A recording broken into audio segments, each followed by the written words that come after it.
उसका नाम तो आपने सुना होगा, लेकिन ये कहानी शायद नहीं। 1 year after the devastating Davenport explosion, and tonight thousands are using the reckoning.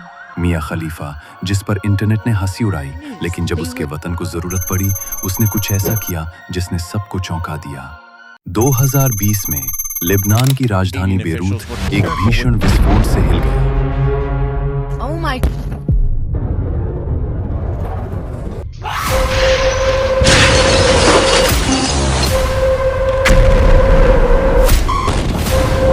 People in Lebanon.